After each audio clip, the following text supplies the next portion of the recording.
back to the series. Today we're going to go through creating customers, their limits, warnings, and blockings. So from your reseller portal, you would log in.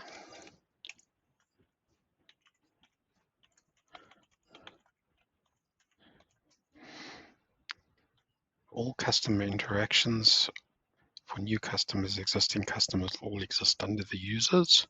So in this case, we're going to click on users, and we're going to create our first customer.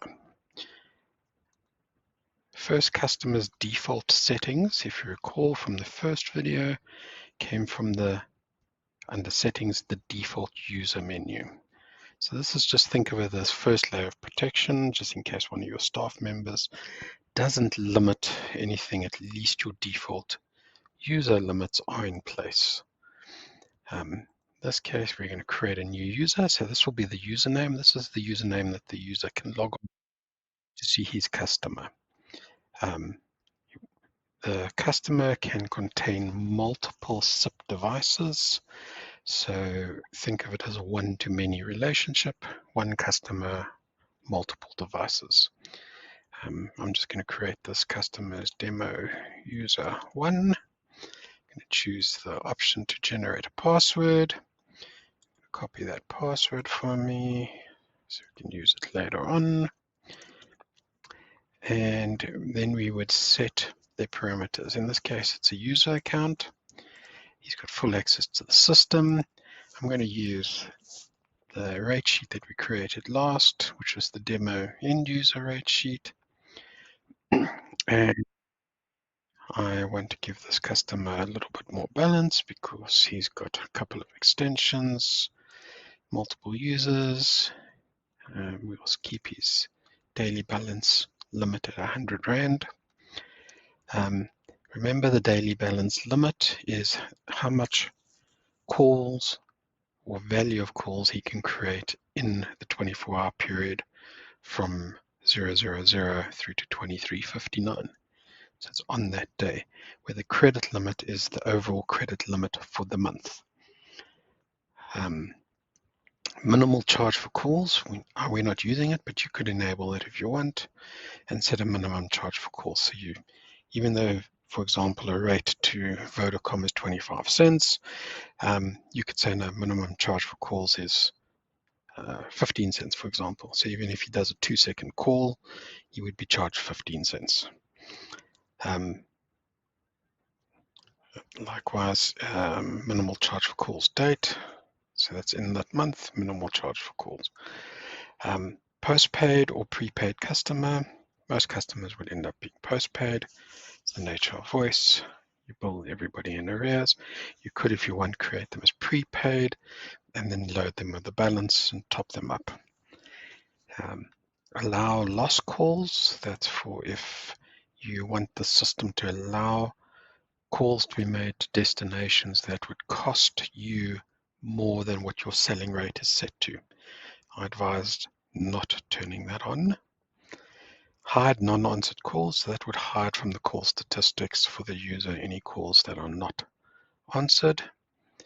Allow the user to change his caller ID.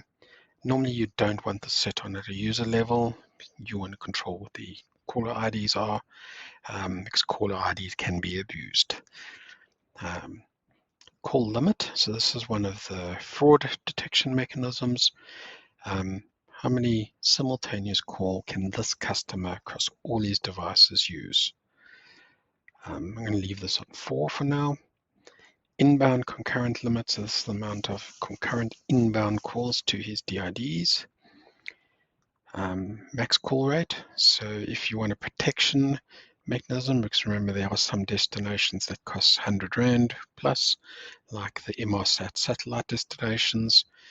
If you want a protection mechanism saying that this customer can't call anything, for example, that costs over more than 10 Rand, you'd put that in here. So in other words, if you try to call that Inmarsat sat destination that's 125 Rand a minute, try to make the call, he wouldn't be able to make it because the cost of the call per minute is higher than that 10 Rand.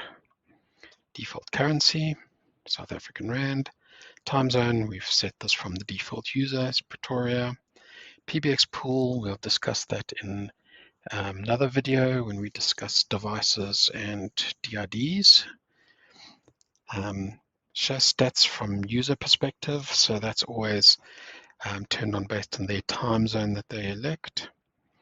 Disable subscriptions if not enough money, so in other words, he can't, if there's not enough money available in his credit limit, he won't be able to register.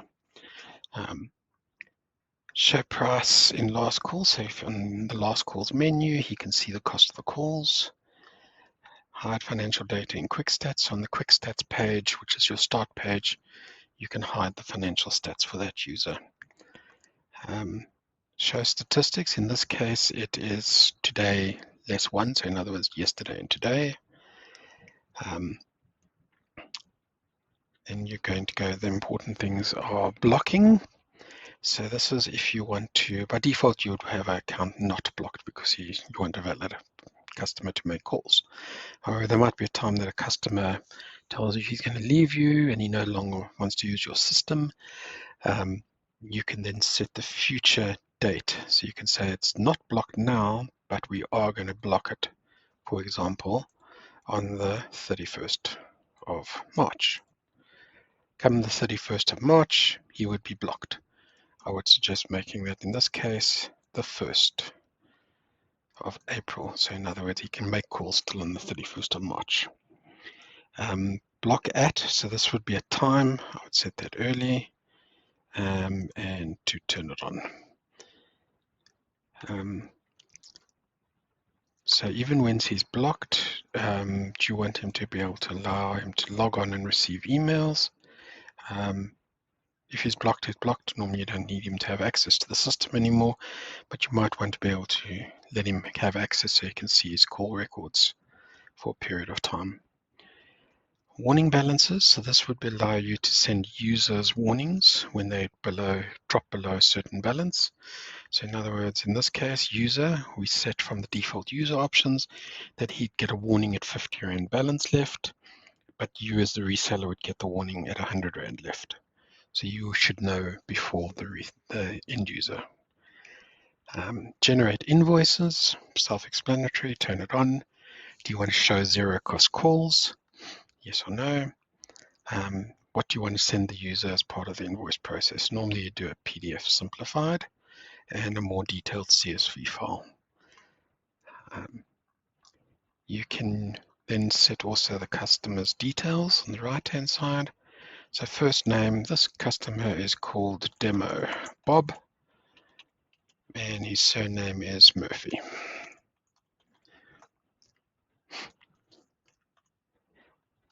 His ID number, he was born a long time ago, 1931, 1st of January.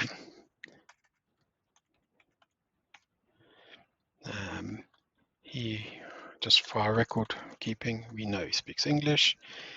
Here's you got a tax registration, a VAT number, so on the invoices to display the VAT number. In this case, no, he's just an individual, doesn't have a web address, but we know that he lives in 1 Bob Lane in Johannesburg. And that's in Gauteng.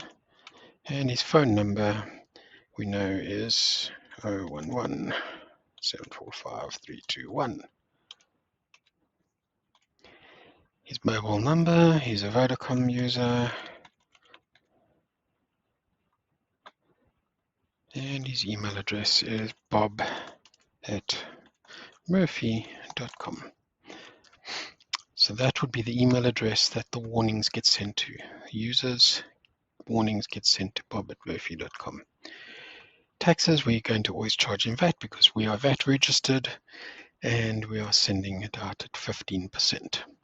We're not going to create any blacklists, but if you want a blacklist or a whitelist, you can enable this and allow him to create his own blacklists and whitelists. Then we would create that. Username, I've already used demo user 1, so let's in this case use demo user 11. Regenerate the password. It has remembered my settings from before. So all I need to do is just confirm them and press create.